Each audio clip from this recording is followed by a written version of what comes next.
I have with me today, to my left, Mr. Chris Hartley from KHOV and Mr. Mert Karakush? Karakush, yes. Yes, okay, from ODA Studios. And our job today is to have a conversation about the purchasing process and what it's like for consumers as they go to purchase their home and what that experience is like and how we can make it better for them. That's our job today. You guys ready to rock and roll? Ready. Okay, so first of all, before we dig in, Chris, can you tell us a little bit about what you do at KHOV? Sure. Not a lot. So That's why you're here, right? My boss actually thinks I do very little, but I do try. I do tend to travel around and speak a lot, so he does question what I do. But my job title is Vice President of Sales, so I do run the Dallas-Fort Worth region. We do about 800 homes a year. I've been doing this right at 2 decades on December 3rd. So somebody had mentioned earlier, when you start counting your career in decades, you've been doing this for too long. So 2 decades, and I eat, sleep, breathe sales and marketing, so I love it. That sounds like a lot. It's a lot. It's a lot. All right, Mert, would you like to give us a little insight into what you do? Absolutely. So I've been a co-founder and CEO at ODA Studio for about 4 years now. So ODA is an image-based visualization and virtual design platform for real estate. We are working with artificial intelligence to bring virtual designs to home builders, essentially. And especially in the past 2 years, our focus has been on the marketing and design aspects of real estate businesses. Home builders is a big business for us. Multifamily is another area that we focus on. Okay, let's go ahead and get this out of the way. I'm going to need you to explain how artificial intelligence works. And we don't have all day, so can we get the 2-minute version of the basics of how the artificial intelligence works within the visualization tools? Yes, and AI, as we know it, evolved a lot in the past few decades, but I'm going to focus on the developments in the past few years. Basically, right now, companies, some of the giant companies, tech companies out there, and even small companies like ours, are able to take tons and tons of data to train these AI models. And what we mean by that is an AI can now learn what is a good photo of a single family home, what is a good living room photo, what's a good bathroom photo, what is a good design that you can put into a certain room. So these models, when you train them with millions and millions of data points, they can all of a sudden do a lot of interesting and creative things. And that's kind of where we see these AI models going into right now. You guys might be seeing all these AI-generated art, AI-generated avatars and profile pictures, etc. online.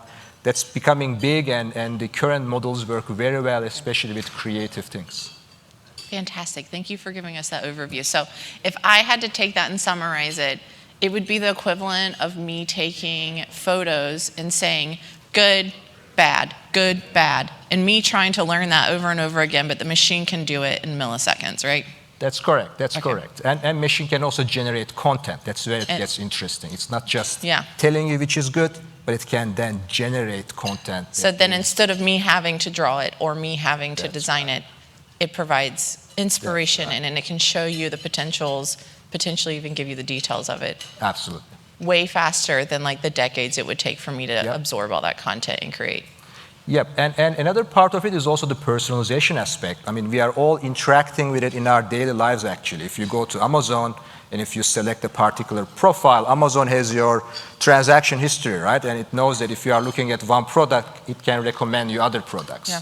Or when you go to Netflix, it's not asking you to select from thousands and thousands of movies, right? It has a profile of who you are and it's recommending you movies. So it's basically a similar thing. We can now pretty quickly figure out what kind of styles, designs, homes a consumer may like, and then give them more of the content that is going to work for them. Fantastic. Chris, I hope you don't mind if I don't ask you the details of what you do every day, but I think most of the audience probably.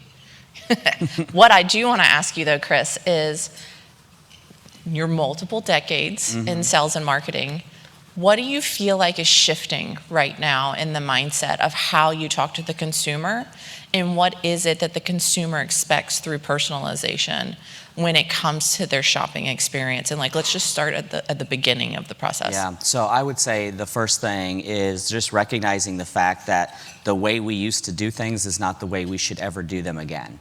So Rhonda Conger just put out a phenomenal new book called New Market, New You.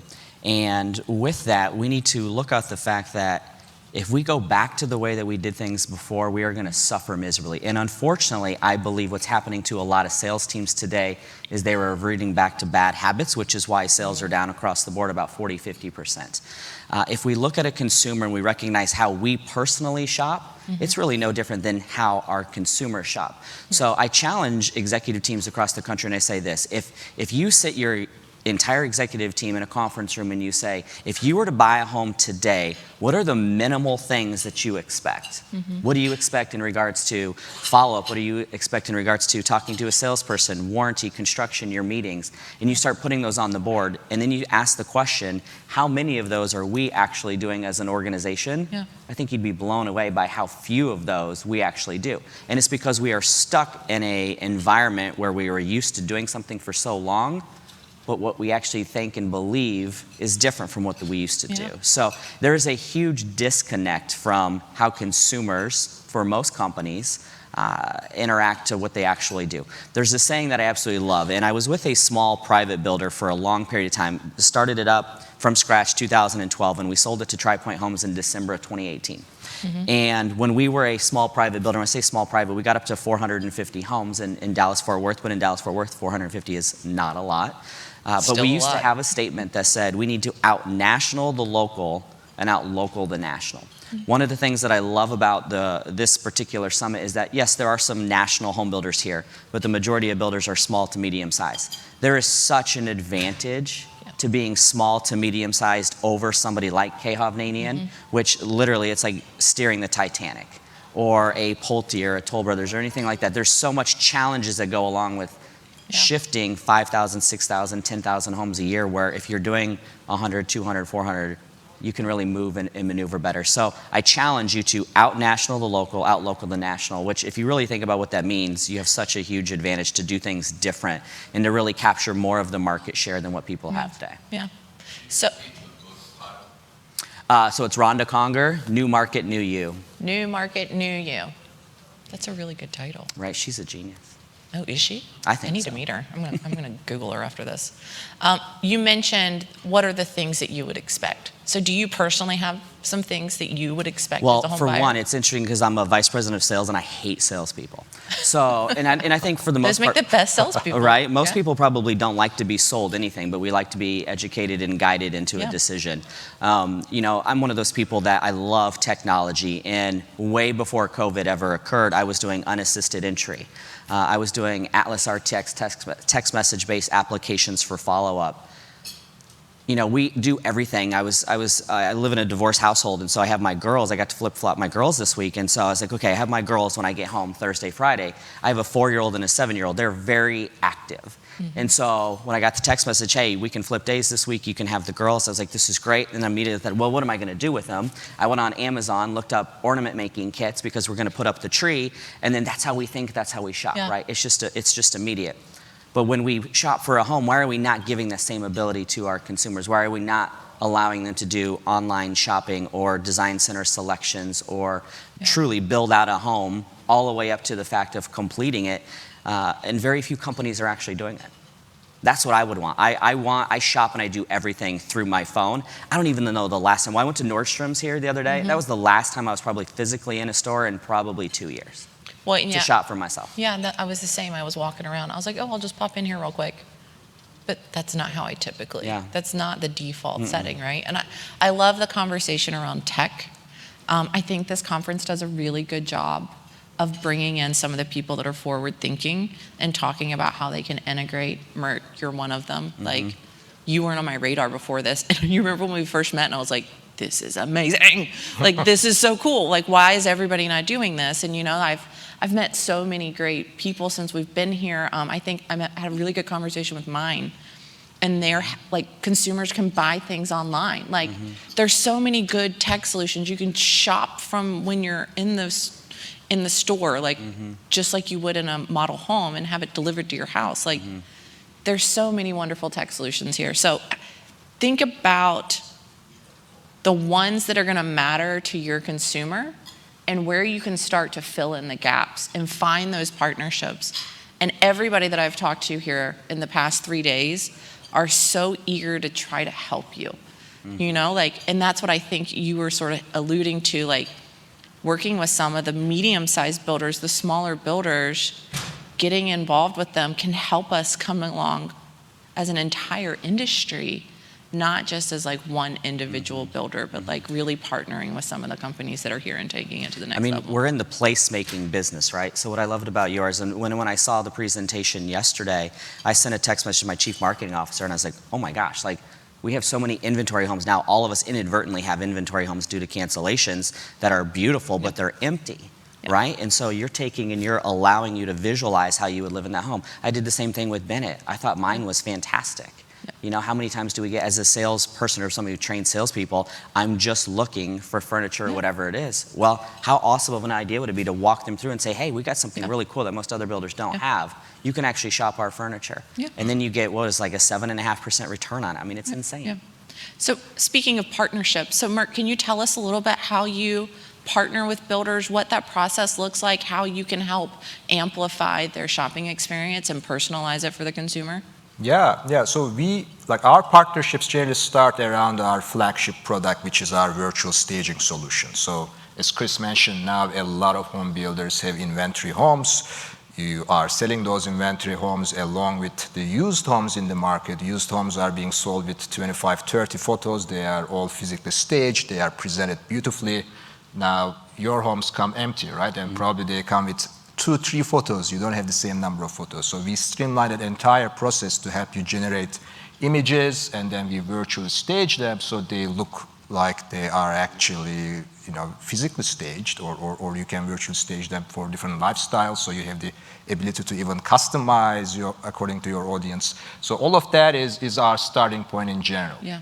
And then from there we are able to go into the design, because that's for the inventory homes, of course, yes. But how about, as Chris mentioned, if you want to bring design into your sales process, so that home buyer, when they are shopping for a home, they're actually shopping for a place that they are going to live in. So they need all the furniture, they need the finishes. So now with the images and with our solution, it's also possible to create these visualizations that a home buyer can look at on your website. Yeah. When they are checking out a particular home, they can see images of that home that are furnished with different styles, or furnished for a family, or somebody working from home, or a pet owner. We heard those a lot, how emotional connection helps in selling homes, right? So being able to help the home buyer visualize the home as a place that they will live in, with their own style, with their own preferences, therefore becomes very important. And that's exactly where we come in, and we are able to do it very scalably and affordably because of the technology that we are offering. Well, and when we talk to consumers at John Burns, what we've heard over and over and over is that for about 70% of the consumers, it's not just about having shelter. There's a personal, very personal experience that comes along with it, and all of the pieces of life that happen in those homes, whether you're there for a year and then you have to move again all of a sudden, or you're there for decades. Memories happen there. There's an emotional attachment to the home, and that's why sometimes it's really hard for people to sell their homes, because they're emotionally attached to their homes. And so trying to get them emotionally attached before they can physically be in there is a really important step to try to expedite that visualization, and them being able to see their lives happening there, right? And you can help do that. Exactly. So if I was a builder, at what point do I need to bring you into the process? Like, are you in the design phase? Can we bring you in like when we're building models? Like, at what point do you need to start integrating in for it to work seamlessly? So our technology is built upon images. Therefore, we come in generally when there are images available, right? But those images don't need to be the actual photos of the homes that you have built. If you have images coming from CAD files or renders, we are able to work with them as well. But our starting point is generally an image, and if it's the image of a real home, we can start from the drywall stage all the way to completion, right? At whatever point your teams are taking those photos, then we can come in, we can apply our technology and we can create these customized, personalized designs for the home buyers to take a look at. So if there's a builder out there right now and they're like, I'm not staging homes anymore, I'm done, like, they throw their arms up, I'm out, right? Yeah. You can help them. That's right. That's right. I mean, that's actually one of the most common use cases that we have. I mean, people don't want to have model homes anymore. They take, they occupy part of your inventory, your space, and you physically stage a model home, but you don't know if that staging is going to actually appeal to your audience, right? You need to spend so much time figuring out whether you are picking the right furniture, right decor, right personality is being brought into the home. So with virtual staging, you can bypass all of that, and you can also collect data on what the consumer ultimately likes. Yeah. You can create different versions of the same home, virtually staged with different styles, and then ultimately check, okay, which of these photos were the ones that engaged my home buyers most. Then that gives you ideas about physical staging if you still want to do that later on as well. You have a good solid starting point now. But for a builder who's, maybe they want to start pre-selling before they're done, and maybe your ultimate goal is to have a couple model homes or multiple model homes, you can help get the consumer there faster. Or maybe they don't particularly love what you've chosen, or they're not resonating, but they love your floor plans. You can help them. It can be an aid. It doesn't have to necessarily be a replacement, right? That's right. That's right. I mean, that is where AI especially becomes very helpful, because AI comes with all these generative tools, the tools that even the consumers can use. So AI can become a sale enablement tool almost during that process. When those model homes aren't exactly there, you can use it to figure out in your discussions with the consumers. So many applications. I love it. So Chris, you and I had a conversation around like adopting technology, and I know we had talked earlier about it. And we're showing a couple photos here of how you guys are using technology. Can you kind of explain what you've already adopted and how you've tied it into the buying process? Yeah, so one thing that's unique about K. Hovnanian is that we are a large national home builder that up until about a year ago, we had 4,000 floor plans across 15 different divisions, right? Ooh. And I was speaking to the David Weekley team earlier today too, and they said, all this stuff is great, but it would be very difficult for us to scale this in what we do. So what we had recognized at K. Hovnanian is that we weren't building most of those floor plans, but yet we were maintaining them. So we've taken our huge library of homes and we've actually scaled it down to just 200 homes throughout the entire country. Now, when you scale it down to 200 homes, obviously you say, well, how can you do that? How can you build a house in Phoenix or Northern California that's the same in Texas? The interior of the homes are the same. It's the exterior elevation that each division is allowed to render that will fit their market, right? How we live, and I do get the opportunity to travel all around the country quite a bit, for the most part, our floor plans are very changeable from one place to the next. They allow it to happen. So once we did that and we scaled back our plans, we then went through what we call the looks palette design. And so we have elements, which is our included feature. We have classic, we have farmhouse, and we have loft. Yeah. Now, what's so interesting about this, and there's many people are saying you need to have choice, choice, choice. Thousands of choices, big design centers. I would challenge that all day long. And in 2006, there was a Harvard Business Review that said that you can actually have decision fatigue. You can give too many options to buyers. And if you actually give them fewer selections, you will actually increase your option sales. So in Dallas-Fort Worth, our starting price is in the 4s, but we go up over $1 million. So then the question was always, well, can you really sell a design package in $1 million house? Well, not only are we doing it, but we're crushing it, and we're crushing our competition that sends them to fancy design warehouses where they don't have any clue what their price is. So the design model with K. Hovnanian is that you actually can go online, you can go through the simple process, you can go to your community, you can go find your lot, you can find the floor plan you like, and you can literally build out your house. Now, what's interesting to this is you show up to the office, to the sales office, and it's happening truthfully 8 out of 10 times where a buyer will come to us and say, this is exactly what we want. Now, from a VP of sales standpoint, I'm like, this is fantastic because it's saving so many processes, so many steps. And then what the sales team is doing from there is they're just confirming, because what we're showing online, which is digital and it does have technology, but inside the actual model home, we can have the products themselves. So we build out vignettes inside of the garages. Yeah. And we do actually have material books that they can see, touch, and feel the material. So we're just confirming what we already know. Yeah. Now, with that, though, we have the design and price tool that they can go and they can price out every single thing. Yeah. They can run their mortgage payments. They can do, you name it. They have the comfort of being able to just really come in and say, this is what we want. Similar to a car. Yeah. Now, there are things, because it's fairly new, we use static images. Something that we're doing, and this goes to those that think, oh my gosh, I need to do this for every single house. Well, if you look, the kitchens are all the same. Yeah. Right? It doesn't need to be. They're just paying attention to the actual colors and the palettes and what a farmhouse looks like to a classic looks like. It doesn't need to be every single floor plan you have, Yeah. because a buyer can still visualize. Yeah. And it has been an absolute game changer for us. And it has, in a market, Dallas-Fort Worth, we did 60,000 homes last year. It's known as being the easiest place to build a home, one of the toughest places to make money. But what we're proving is that with our design palette tools, we are actually able to increase our option selections by 20% over what they were doing at a design center, because they are going to contract knowing exactly how much money they're going to spend. We have buyers that will actually choose a competitor of ours, go to the design center, come back and say, okay, that's costing us way more money than we thought it was going to, Yeah. so we're coming back to you because we actually have the price transparency that we love. Price transparency. It's like Southwest Airlines does that, what is it, fairency or? Yeah. Yeah, same thing. But price transparency, I think I've heard it every single day. Mm-hmm. Every single day this week I have heard that.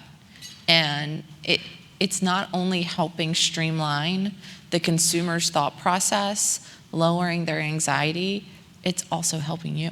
Mm-hmm. It's increasing your sales. Mm-hmm. I bet you that having those packages you get a better margin on them because you know what's Absolutely. coming. Yeah. Right? And somebody actually threw out earlier that, well, isn't it a challenge if you do packages that your suppliers are running out of the materials? Well, actually not. Very, very rare. We did 800 homes last year. Very rarely did we ever have to make a substitution, Yeah. because every single option inside that home is chosen at contract. Yeah. It takes us 8 months to finish a home. So the minute that goes, all the POs are sent out and we know exactly what to hold on to. Yeah. The materials are reserved. Yeah, and the other thing that keeps coming back in my mind is from the executive forum on day one, the professor, Eric from Brock University, was talking about, they might value this item at $30 and this item at $80, but if you price it at $100 as a package, you get a better deal for you, you get a higher margin for you, and the consumer gets what they want and more, right? Mm-hmm. And so it can help start to do that, but at the end of the day, the decision fatigue, I feel like there's so many options for consumers, and I can't think of anything on the planet that has more decisions to be made than a new home. Mm-hmm. And if you can make it a little bit simpler, why wouldn't you do that? And all of our looks selections are professionally chosen by very high-end designers. I mean, we spend a lot of money ensuring, like our cabinets that we put in the master baths are actually restoration hardware. Yeah. To be able to tell a buyer, even at a $400,000 home, that this is a restoration hardware vanity, that's a big deal to them. Yeah, it But is. because we're buying it across the entire country at scale, the cost is fairly inexpensive compared to what it would be aftermarket. Yeah, if they would have tried to go and do that afterwards, Yeah. you're able to aid them getting there faster, cheaper. Mm-hmm. Beautiful. Mert, I want to come back to something that you said, because we keep talking about the consumer and what they're telling us. What are you learning about the consumer through your platform? Because you're seeing what they're choosing. Are you able to go in and look at that data on the back end and say, 90% of consumers are picking salmon pink, which I really hope that's not the case, but just for that example, what is it that you can start to see? Is there information in there that you can share with the builders or that you can share with us today? Yeah, so I think the biggest insight is actually aligning with what Chris is saying, that upfront they are very interested in spending time and self-selecting into the styles that they like, self-selecting into the lifestyles that they like, and focusing on that. Yeah. There's a lot of variation across the consumers in terms of what they may ultimately like, in terms of a furniture style or what kind of living style they might be bringing to a home.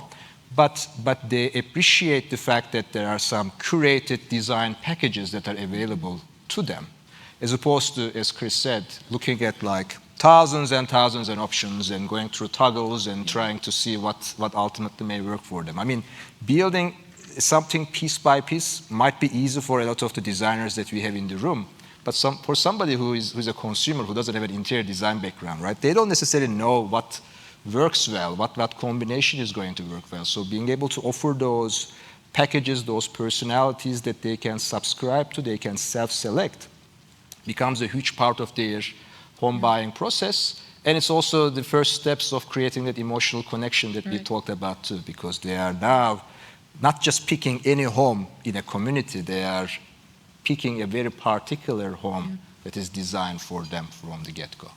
Wonderful. And so as you're creating those multiple versions for them, is there some sort of, are you seeing consistency throughout different rooms? Or are they really, like, they're just out there like, show me everything that's possible? Or are they are things starting to streamline? I guess what I'm really trying to ask is it easier as they continue to go through the rooms to give them things that they're gonna like sooner? Or is it really like, let's keep exploring, Which way does that lean? It is the former. So that's the behavior that we are observing, right? So there is obviously small changes that you can do along the journey, but that's how a consumer shops as well. That's why I mentioned Netflix and Amazon models. You kind of have an idea about what you want. You start there, and then you might see slightly different options available that you can pick from.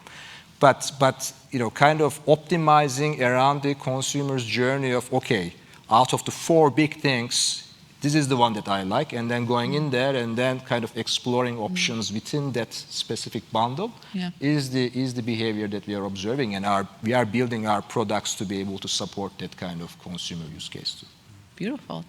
What actually works best for us on this is in this room here, if you have a cancellation and you don't do design packages or palettes, one of the first questions that you'll ask is, what selections did the buyer pick?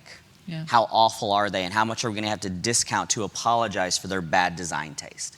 Like, that was a very common question. You'd say, oh gosh, the tile in this house is awful, or the cabinets are awful, or the countertops are awful. When I have interior palettes like we do now, my question is never how ugly is the house, because I know every single design was professionally done and they all look amazing.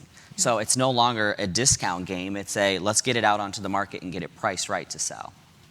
That is such a good point to make. Saves a lot of pricing questions. So not only are you removing a barrier for the consumer, a fatigue point for the consumer, but you're also saving yourself if something goes array later down the road, right? Well, we actually joke about it. It's called the Great New Home Remodel. So, I mean, if you think about it, if a buyer walks through the door and says, oh, we love this, but we hate the cabinets that the previous buyer chose, well, oftentimes, depending on how desperate you are to sell that home, you will price out the cost to remodel that brand new house. Yeah. But if you know that every single interior design palette is professionally done and you sell it properly, as these are the trends and the styles that are in today, then you're not having to go back and remodel a brand new house.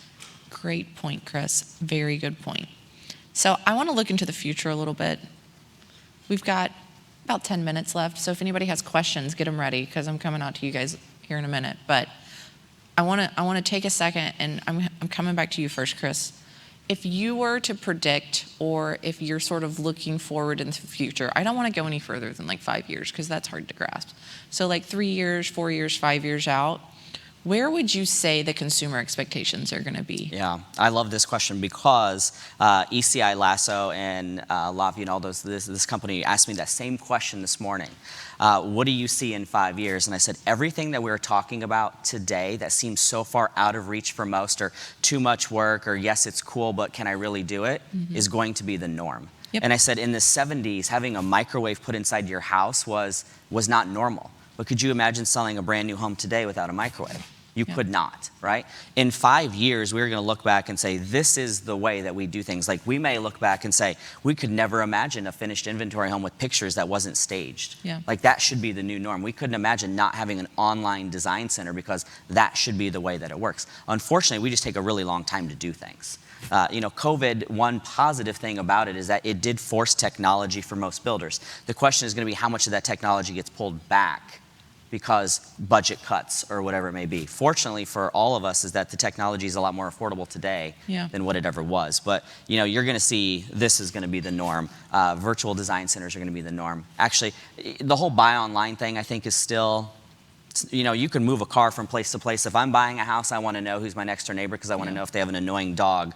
Or if I have a 2-story house, I want to look out the back window and say, hey, does the person behind me have crap in their yard that I don't want to look at forever? Like, I think that's the challenge with buy online more than anything else.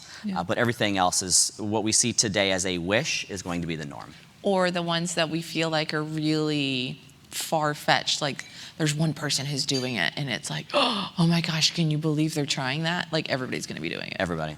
Yeah. What about you, Mert? Where do you see the AI, machine learning? How do you see that helping and aiding consumers in their home buying journey? So a lot more interactivity is coming to the space, right? Now you don't need to know how to use AutoCAD or Photoshop or any of those complex software tools. You'll be able to type things and there's an AI in the background that understands what you want and it's giving you a design that reflects what you want.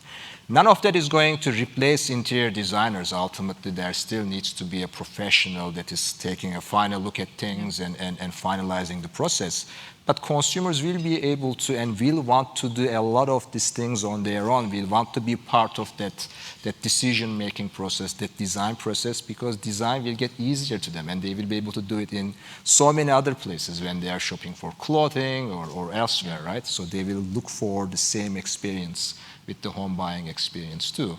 We now have actually, like currently we use our AI solutions primarily internally, but we are now creating versions of those that can go to a home builder's website and it's called AI Playground, where a home buyer will be able to sort of look at a particular home and then we'll be able to design the home using AI without even using any boring or any complex solution. It's going to be easy like that.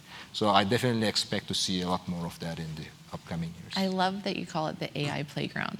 It's so much fun to me. And, I was talking to Zillow. Zillow was here this morning and Kadra was talking about we had a side conversation, we realize that some people are just on Zillow to shop. They just want to see what's out there.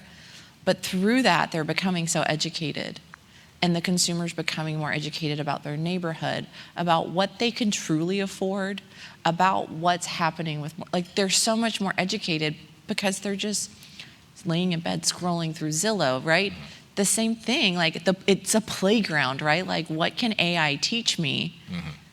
That might be the new thing where everybody is there going maybe that's what I want for my room. Oh, no, let's try this. No, that's what I want for my room, right? And so all of these things and HGTV came up, I think it was on Monday, a little bit about how it's helped, but it's also hurt the process. And so the reality check that these types of things allow and bringing AI in, applying pricing to it online, having people shop online, price things out online, visualize things online, it allows for them to become so much more educated in the process. Whereas, let's just go back 10 years. If a consumer walked into the door, do you think they know how much a kitchen remodel was going to cost, or just finishing out their new kitchen in their home?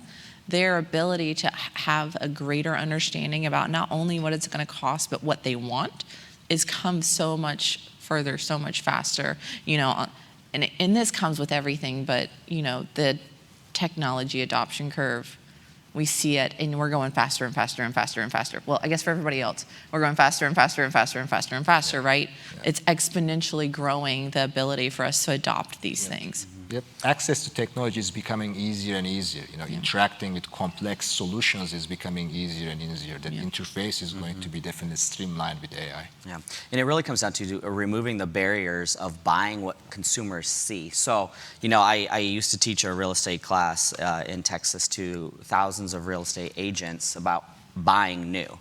And one of the questions that I would oftentimes get, or frustrations that I would get from realtors, is they would walk inside of a model home, they would ask the salesperson, how much is this, how much is that? And the answer always was, well, that's a design feature. That's a design feature. You can't do that, right?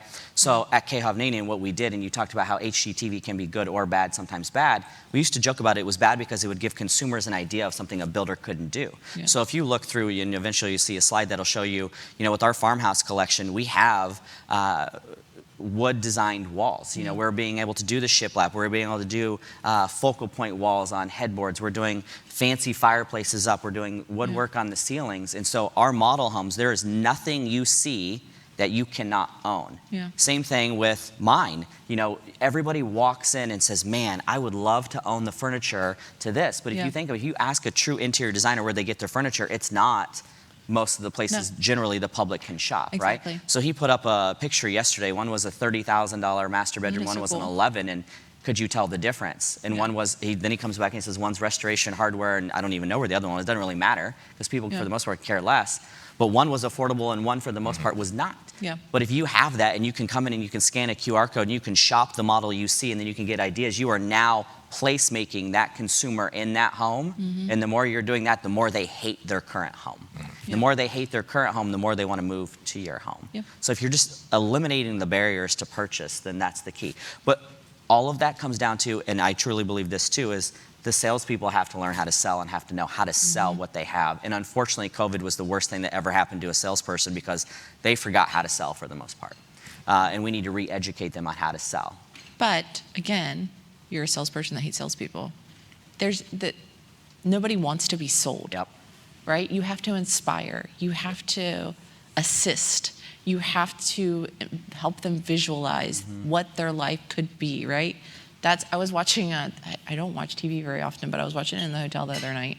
And I was watching this commercial, and I was like, ooh, it's either a luxury watch or a perfume commercial. And it was like, it was a perfume commercial. It was very aspirational, right? But they spend millions and millions of dollars to do that. And at no point do they even say, buy this. It's, I don't know, $100 a bottle. This is what your life could be, right?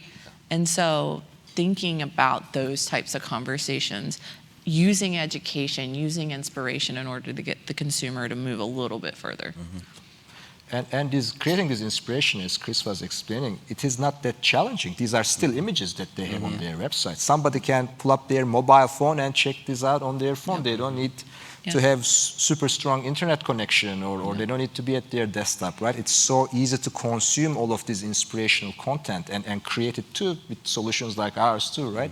So we think that everything is becoming more accessible, and therefore it is just impossible to turn this trend around now. It's just going to happen. Fantastic. Well, I think I saw a hand or two out there. We can get the mic to Bennett, since we've said your name 15 times. Hi, Bennett. This is Bennett from Mine. Hi. Chris, question for you. Does a KHOV buyer in Dallas or across all of KHOV have a choice on options, custom options, or packages, or are they all packages? They're moving, every new community moving forward is the looks palettes. So they don't have a choice. Wow. What's interesting though is that we have not come across the communities that I've done in Dallas-Fort Worth up to $1 million plus. We have not come across buyers that are unhappy with the palettes we've given. Now, our palettes in $1 million home are really, really nice. Like that's what you expect for $1 million, right? We're not trying to throw an IKEA product inside of $1 million house and ask $1 million for it. It has to be right for the consumer. So are they the same 4 palettes, or do different regions have different palettes? Across the entire country, it's the same looks, the same palettes, but there are different levels within the palettes. Okay. And then follow up, I guess, is how hard was that transition internally for folks who were selling homes, marketing homes, buyers to understand, even like design center work? It took a lot of work to get the sales team bought into why it's a positive, and we did lots and lots of training over it. But once they saw the consumer come in and they could actually give a price, and there was no more guessing. Like if you think about it, before it was, well, let's go ahead and do all of your structural items, and then the average buyer spends 8 to 10% at the design center. You may have a buyer that doesn't spend 8 to 10% and they spend 20%. Now all of a sudden it's out of their price point, and they come back to you and they said, the design center options sucked for the price. We need a bigger discount, or let's renegotiate. And this eliminates all of that. You are able to see it before you buy it. And that's not saying that it works for every buyer. We are not for everybody, but we're finding that we're for more people than we're not. Yeah. Wow. Any other questions from the audience? I can't see her on the podium. I think we have about 2 minutes left, and I have one more question. I got to ask my last question. Okay. I'm coming to you first, Mert. since you're outside the industry, I'm going to call you outside the industry is where your vision is coming from. If you could give one piece of advice to builders, one, like the driving force for the next 2 years, what would be your advice? And then I'm coming to you next, Chris. Images. I am just surprised how little people are taking photos in the home builder industry compared to the other markets. I think photos are easy, they are cheap, they are, especially with the inventory homes that you have now, you can just capture them very easily. And they're also very easy to consume by the home buyers. They can check things on their phone, they can check things on Instagram, on their social media. So I think that's a very, very straightforward and easy thing to implement, and we definitely think that there is far more opportunities for using photos. Photos. We've talked about photos this morning too. Yeah. And Chris, what about you? I would say Same question. you need to accept the fact that the world is moving at a lot faster pace than most people are okay with, and that if you truly want to make your mark in your business or your industry, you need to become an early adapter, and you need to make your name for yourself and actually go after and stop making excuses for why it doesn't work. Figure out how to make it work, and you will become invaluable to your organization. Stop making excuses. That's what Chris just told everybody. Yep. I love that though, because it's so easy to say it worked or it works, right? What is going to work in the future? Yeah. That's what we need to figure out, right? And it might not be the same thing for every builder. Like the builder A, builder B, and builder Z, you all might have different things that work for you. Maybe the pallets don't work for you. Maybe you decide you need 8 pallets instead of 4 pallets. Whatever it might be. Maybe you decide that you need 100 images instead of 20 images. I mean, whatever it might be, everybody's got to figure out their own secret sauce. But to do those things is really helpful. So I would like to give a big round of applause to these two lovely gentlemen. Thank you very much.